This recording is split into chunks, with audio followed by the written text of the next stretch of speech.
Everyone আসসালামু আলাইকুম, সবাইকে কেমন আছেন সবাই? আশা করছি সবাই অনেক বেশি ভালো আছেন। তো প্রতিবারের মতোই আপনাদের নাফিসা আপু চলে আসলো ছোট্ট আর একটি ব্লগ ভিডিও নিয়ে। তো আশা করছি আজকের এই ছোট্ট ব্লগটি আপনাদের সবার কাছে অনেক বেশি ভালো লাগবে। আজকে পরেছিলাম আমি আমার সব থেকে পছন্দের একটা জামদানি, আর তার সাথে হচ্ছে আমি আমার হলুদের যে একটা সুন্দর ওড়না ছিল, তো সেটা দিয়ে কিছু ফটোশ্যুট করেছিলাম। আর একটা হচ্ছে আমার বিয়ের ওড়না, মানে এটা আমার কাবিনের ওড়না ছিল। ওনাটা এত বেশি সুন্দর, যখনই এই ওনাটা আমি বের করি আমার সেই দিনের কথাটা অনেক বেশি মনে পড়ে যায়। আর এই শাড়িটার কথা আর কি বলবো, এই শাড়িটা কিন্তু অনেক বেশি আইসুদিং একটা কালার। আর এই শাড়িটা পরলে দেখা যায় আমার স্কিন টোনের সাথে একদম পারফেক্টলি মানিয়ে যায়। আমার কাছে সবসময় একটু লাইট কালারের শাড়ি বা থ্রি পিসগুলো অনেক বেশি ভালো লাগে। রেড কালার আমাকে কখনোই তেমন একটা আকর্ষণ করে না, যার কারণে রেড কালার খুব কমই পরা হয় আমার। বাট আমি কিন্তু বিয়ের সময় একটা রেড কালার জামদানি আমার হাজবেন্ড আমাকে গিফট করেছিল। তো সে কারণে সেটাকে তো আর স্কিপ করার কোনো সুযোগ নেই। তো সেটাকেই নিজের মতো একটু কারচুপির কাজ করে নিয়েছিলাম, যেন দেখতে আর একটু বেশি ভালো লাগে। উপরে আমি গোল্ডেন কালারের যে বিভিন্ন সিকোয়েন্সের কাজ সেগুলো করে দিয়েছিলাম। আর এটা কিন্তু এখন বর্তমানে অনেক বেশি ট্রেন্ডিং কারচুপির কাজ জামদানির উপরে। তো যাই হোক, আমার আজকের এই লুকটা আপনাদের কাছে কেমন লেগেছে আপনারা কমেন্টে জানাতে পারেন। আর এখন কিন্তু ডিসেম্বরের শেষের দিকে এই শীতের সিজনটাতে কিন্তু অনেক পরিমাণে বিয়ের সিজনটা কিন্তু পুরোদমে শুরু হয়ে গেছে। তো আপনারা যদি আপনার আঁকতে এইরকম লুক নিতে চান, আপনারা কিন্তু অনেক সুন্দরভাবে নিয়ে নিতে পারবেন। এটা খুব সিম্পল রাখার চেষ্টা করেছি, বাট আঁকতে কিন্তু এইরকম সিম্পল লুকগুলো আসলে অনেক বেশি ভালো লাগে পার্সোনালি আমার কাছে। ভারী মেকআপ আমার কাছে তেমন একটা পছন্দের না। আর আমি কিন্তু আমার বিয়েতেও খুব সিম্পল একটা লুক রাখার চেষ্টা করেছিলাম। আর অনেকে দেখা যায় কি সিটি গোল্ডের বিভিন্ন টাইপ দেখা যায় কসমেটিক্স বা জুয়েলারিগুলো পরতে পছন্দ করে, আমার আবার খুব একটা পছন্দের না। যার কারণে আমার বিয়েতে আমি সেই রকম কোনো সিটি গোল্ডের কিছু পরেছিলাম না। আমি গোল্ডের সব কিছু আর কি পরেছিলাম, মানে যতটুকু সিম্পল রাখা যায় আর কি ততটুকুই রাখার চেষ্টা করেছিলাম। কারণ ওটা দেখা যায় স্পেশাল ডেটা প্রত্যেকটা মেয়ে ঠিক যেরকম চায় সেরকমই হতে দেওয়া উচিত। বাড়তি কিছু করে তার স্পেশাল ডেটাকে নষ্ট না করাটাই ভালো আমার মনে হয়। তো যাই হোক, আমাদের পেজে কিন্তু আজকে যেগুলো আমি পরেছি এই সকল জুয়েলারিগুলো পেয়ে যাবেন। আর অল্প কিছুদিন আছে, অফারগুলো চলছে। আমি যেগুলো জুয়েলারি পরেছি প্রত্যেকটা জুয়েলারি আমাদের পেজে এখন অফারে চলছে। তো যার যেটা পছন্দ আপনারা নিয়ে নিতে পারবেন। আর এই রকম সিম্পল জুয়েলারি গুলো কিন্তু কখনোই এইগুলো দেখা যায় যে ট্রেন্ড থেকে আউট করার কোনো সুযোগ নেই, কারণ সিম্পল জুয়েলারি এখনকার মেয়েরা অনেক বেশি পছন্দ করে। তো আপনারা কিন্তু চাইলে শুধুমাত্র সীতাটা দিয়ে পড়তে পারবেন, বা গলার যে একটা সিম্পল হার দেখা যাচ্ছে সেটা দিয়েও কিন্তু এরকম জামদানিগুলো পড়তে পারবেন, বা অন্য যে কোনো শাড়ির সাথেই পড়তে পারবেন। তো প্রতিবারের মতোই তোমাদের নাফিসা আপু চলে আসলো ছোট্ট আর একটি ব্লগ ভিডিও নিয়ে। আশা করছি আজকের এই ছোট্ট ব্লগটি তোমাদের সবার কাছে অনেক বেশি ভালো লাগবে। তো আমরা কিন্তু সিলেট থেকে আসার পরেই আমরা যেদিন এসেছি তার পরের দিন বাসায় গেস্টরা এসেছিল, যার কারণে আমি একদম সকাল সকাল ঘুম থেকে উঠে আগে আমি আমার রুমের বেডশিটটা চেঞ্জ করে নিয়েছিলাম। তারপর ভাবলাম রুমের আলনাটাকে একটু সুন্দর করে সাজিয়ে নেই। আমার রুমে যেহেতু ওয়ার্ড্রোব আছে তাই অধিকাংশ কাপড় সেখানেই রাখা হয়। আর এই আলনাটা আসলে কোনো কাজেই লাগে না, বাট এই সাইডটা যেহেতু খুব একটা স্পেস নেই, যার কারণে এখানে অন্য কোনো ফার্নিচারও আসলে বসানোর সুযোগ নেই আমার। যার কারণে এখানে এই আলনাটাকে সবসময় রাখা হয়। আর আমার কাছে না আলনাতে পুরোনো কাপড়ের তুলনায় শাড়ি রাখলে সব থেকে বেশি আমার কাছে ভালো লাগে। নর্মাল দেখা যায় যারা আলনাগুলো অনেক রাফ ইউজ করে থাকে তারা কিন্তু দেখা যায় রেগুলার ওয়্যারের যেসব ড্রেস সেগুলো কিন্তু রাখে। তো যাই হোক, আমার এরকম শাড়িগুলো রাখতেই ভালো লাগে। তো প্রতিবার আসলেই দেখা যায় আমি সুন্দর সুন্দর সব শাড়িগুলো এখানে সাজিয়ে রাখি। আর ঈদের আগ দিয়ে দেখা যায় এখানে অনেক সুন্দর সুন্দর যত সব থ্রি পিস আছে সবগুলো আমি এখানে সাজিয়ে রাখি। তো ফার্স্টেই যে দুইটা হলুদ শাড়ি রাখলাম, এগুলো আমার হলুদেরই শাড়ি ছিল। তো এগুলো যখন বের করি তখন আসলে বিয়ের কথাটা অনেক বেশি মনে পড়ে যায়। আর আজকে যতগুলো শাড়ি দিয়ে আলনাটা সাজাবো সবগুলোই আমার বিয়েতে দেখা যায় এই পক্ষ থেকে দিয়েছে, আবার আমাদের বাড়ি থেকে দিয়েছিল, আবার বিয়েতে গিফটও উঠেছে, মানে সবগুলো মিলিয়ে আর কি সাজাবো। তো আসলে একটু তাড়াহুড়ার মধ্যে থাকার কারণে ওইভাবে গুছিয়ে উঠতে পারিনি, জাস্ট মোটামুটি একটু রেখে দিয়েছিলাম। কারণ একদম খালি আলনা রাখার তুলনায় আমার মনে হলো যে এখানে যদি শাড়ি রাখি হয়তো দেখতে একটু ভালো লাগবে। আর যেহেতু হচ্ছে আমরা এসেছি মাত্র 2-3 দিনের জন্য, আবার চলে যাব, তো সে কারণে আসলে এবার ভেবেছিলাম যে আলনাতে কিছুই রাখবো না, যেভাবে আছে সেভাবেই থাকবে। কিন্তু ওই যে হুট করে আবার গেস্ট আসার কথা শুনলাম, তো রুমটাকে একটু পরিপাটি না রাখলে দেখতে কেমন লাগে বলেন তো। তো সে কারণে এক প্রকার মনের বিরুদ্ধে গিয়ে আর কি রুমটাকে সুন্দর করে গোছাচ্ছিলাম।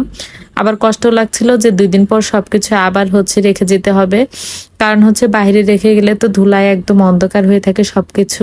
যেহেতু আমাদের রুমটা একদম হচ্ছে রোড সাইডে পড়েছে, এই সাইডে যে পরিমাণ ধুলাবালি আসে তার সাথে সাথে কিন্তু আপনারা জানেন যে বাসায় এসে যখন ভয়েস ওভার দিই অনেক বেশি গাড়ির সাউন্ডগুলো আপনারা পেয়ে থাকেন। এই যে এখনো হয়তো বা পাচ্ছেন। আসলে কি করব বলেন তো, আমার শ্বশুরবাড়ির এরিয়াটাই আসলে এরকম জায়গায় পড়েছে। তুলনামূলক আমি যখন টাঙ্গাইলে আমার বাপের বাসায় যাই তখন কিন্তু অনেক সুন্দর আসলে রিল্যাক্সে আমি ভয়েস ওভারটা দিতে পারি। আসলে ভয়েস ওভার দেওয়ার সময় এত বেশি ব্যাকগ্রাউন্ড নয়েজ থাকলে আসলে খুবই বিরক্ত লাগে, বাট কিছু তো করার নেই। এখানে কিন্তু থাই সবসময় অফ থাকে, তারপরেও এরকম। আর যখন ভয়েস দেই তখন তো চেষ্টা করি সব কিছু আর কি জানালা দরজা লাগিয়ে তারপরে ভয়েস ওভার দেওয়ার, তারপরেও এত বেশি সাউন্ড কি আর করার। তো যাই হোক, এখন হচ্ছে আমি সবগুলো জামদানি ভাবলাম যে একটা সাইডে রেখে দিব। আর এই জামদানিগুলো কিন্তু অনেক বেশি সুন্দর ছিল। বিয়ের সময় কিন্তু আমি হচ্ছে এই রেড কালার আর হচ্ছে রানী গোলাপি কালারের এই 2টা জামদানি হচ্ছে পরেছিলাম। এই 2টা জামদানি আমার কাছে খুব বেশি স্পেশাল ছিল। রেড কালার জামদানিটা কিন্তু দেখা যায় অনেক বেশি কমন একটা জামদানি ছিল, তো সে কারণে আমি হচ্ছে উপরে কারচুপি কাজ করে দিয়েছিলাম। আর কারচুপি কাজটা করার পর এই জামদানিটা যেরকম দেখতে ইউনিক হয়েছে, প্লাস হচ্ছে রোদে গেলে এত সুন্দর চিকচিক করে। এটা হচ্ছে আমি কক্সবাজার যখন গিয়েছিলাম তখনও হচ্ছে বিয়ের পরপরই আর কি যখন যাওয়া হয়েছিল, ভাবলাম এই 2টা শাড়ি নিয়ে যাব। তো রেড কালারটা হচ্ছে আমি বিচে যেয়ে পরেছিলাম, আর হচ্ছে রানী গোলাপি কালারটা হচ্ছে শালিক রেস্টুরেন্টে যাওয়ার সময় পরে গিয়েছিলাম। আগের ভিডিওগুলো হচ্ছে যারা দেখেছেন তারা তো হচ্ছে অলরেডি জানেন। তো যাই হোক, আর হচ্ছে এখানে ভাবলাম এই 3 পিসটা বাহিরেই রাখি, কারণ হচ্ছে রাতে যেহেতু আমাদের একটু বের হওয়ার কথা ছিল, তো ভাবলাম সবগুলো শাড়ির সাইডে এই ড্রেসটা রেখে দিব। তো যাই হোক, এভাবে আর কি টুকটাক করে একটু নিজের আলনাটা সুন্দর করে গুছিয়ে নিয়েছিলাম। আর আমার রুমের সব থেকে পছন্দের সাইডই হচ্ছে এটা, কারণ এই সাইডে আমি হচ্ছে সবগুলো আমার পছন্দের জিনিস দিয়ে সাজিয়েছিলাম। কেন জানি না এখন আমার ঘর গোছাতে এত বেশি পছন্দের হয়ে গিয়েছে। আগে ও হচ্ছে জাস্ট এমনিতেই গোছাতাম, বাট রুমে এত নতুনত্ব আনার খুব একটা আসলে ইন্টেনশন থাকতো না কখনোই। বাট এখন আমি ঢাকা থেকে আসার সময় প্রতিবার চেষ্টা করি নতুন নতুন ঘর সাজানোর কিছু জিনিস নিয়ে আসার জন্য। এই ধরেন হচ্ছে পর্দা চেঞ্জ করতে পছন্দ করি কিছুদিন পর পর। তারপর হচ্ছে ঘর সাজানোর বিভিন্ন ধরনের হোম ডেকোর আইটেমগুলো পাওয়া যায়, তো সেগুলো হচ্ছে আমি কিছুদিন পর পর চেঞ্জ করি, কারণ রুমের লুকসটা চেঞ্জ হলে কেন জানি না অনেক বেশি ভালো লাগে। আর দিন শেষে সবারই রুমটাই হচ্ছে আমাদের একমাত্র শান্তির জায়গা, যেখানে হচ্ছে সারা দিনের শত ব্যস্ততা শেষ হওয়ার পরে আমরা কিন্তু এই রুমে এসে ঠাঁই পাই। আর এই জায়গাটা যদি অনেক স্নিগ্ধ থাকে তাহলে আমার কাছে মনে হয় অনেক বেশি প্রশান্তি কাজ করে। আর আমি আমার রুমে বেশিরভাগ সময় হচ্ছে গ্রিনই একটা হচ্ছে ভাইবস রাখার চেষ্টা করি, কারণ ন্যাচারাল একটা ভাইবস যদি রুমে থাকে তাহলে কিন্তু আসলে অনেক বেশি ভালো লাগে।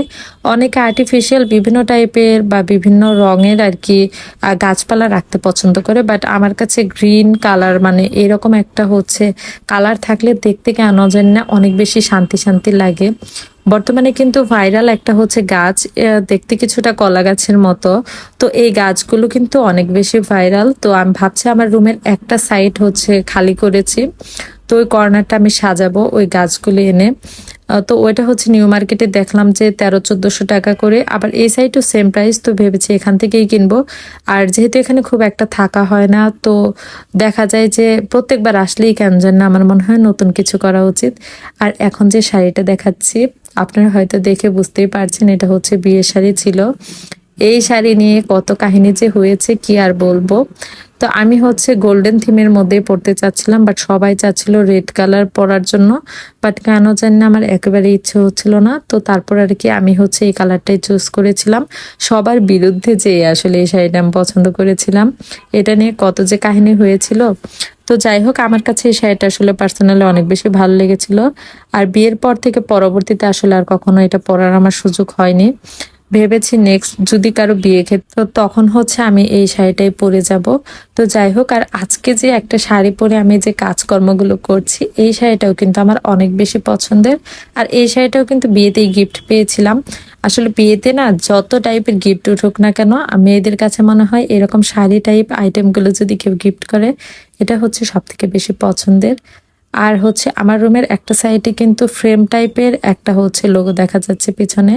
তো সেখানে আমি ভাবছি যে বিভিন্ন সুন্দর সুন্দর দেখা যায় প্রাকৃতিক যেসব ছবি বা হচ্ছে প্ল্যান্টসের বিভিন্ন টাইপের পিকচার পাওয়া যায়, তো সেগুলো ফ্রেম করে আমি হচ্ছে রেখে দিব। তো ফার্স্টে ভেবেছিলাম আমাদের বিয়ের ছবি বা যে কোনো সুন্দর আর কি আমাদের কাপল পিকচারগুলো রুমে রাখবো, পরবর্তীতে কেন জানি না আর ভালো লাগছে না। তো যাই হোক, আমি হচ্ছে রুমটাকে অনেক সুন্দর করে সাজানোর পর আপনাদের সাথে আর কি পরবর্তী আমার রুম টুর ভিডিওগুলো আপনাদের সাথে শেয়ার করব। তো যাই হোক, আজকের ভিডিওটি আপনাদের সবার কাছে কেমন লেগেছে আমাকে হচ্ছে কমেন্টে জানাতে পারেন। আর আমার হচ্ছে সিলেট ঘোরাঘুরির ভিডিওগুলো আপনাদের কাছে কেমন লেগেছে সেটাও হচ্ছে আপনারা কমেন্টে জানাবেন। কারণ এখন পর্যন্ত আসলে সবগুলো স্পটে ঘোরাঘুরির ভিডিওগুলো পাঠাইনি আমি হচ্ছে এখন পর্যন্ত, কিন্তু ভেবেছি আস্তে আস্তে আর কি সবগুলো ভিডিও আপনাদের সাথে শেয়ার করব। আসলে অনেক জায়গাতেই ঘোরা হয়েছে, আমরা বেশ কিছুদিন যেহেতু ছিলাম সিলেটে, তো পরবর্তীতে কোনো ভিডিওতে আপনাদের সাথে শেয়ার করব। ये मैं हूँ और ये मेरा हम है तुम्हारा सब कुछ। এভরিওয়ান, কি খবর সবার? আজকে চলে গিয়েছিলাম সিলেটের বিখ্যাত পানসি রেস্টুরেন্টে। তো সেখানে যে কি কি টাইপের খাবার খেলাম আর খাবার কোয়ালিটি কেমন ছিল সবকিছু নিয়েই আমি হচ্ছে নেক্সট ব্লগে শেয়ার করব। আমি হচ্ছে সিলেট যাওয়ার পর খুবই এক্সাইটেড ছিলাম ওই রেস্টুরেন্টটাতেই খাবার খাওয়ার জন্য। আর যাওয়ার পর তো দেখলাম প্রচণ্ড পরিমাণের ভিড় ছিল সেখানে। আর সেখানকার স্টাফরা বলছিল নর্মাল টাইমে নাকি এর থেকে অনেক বেশি পরিমাণের ভিড় থাকে।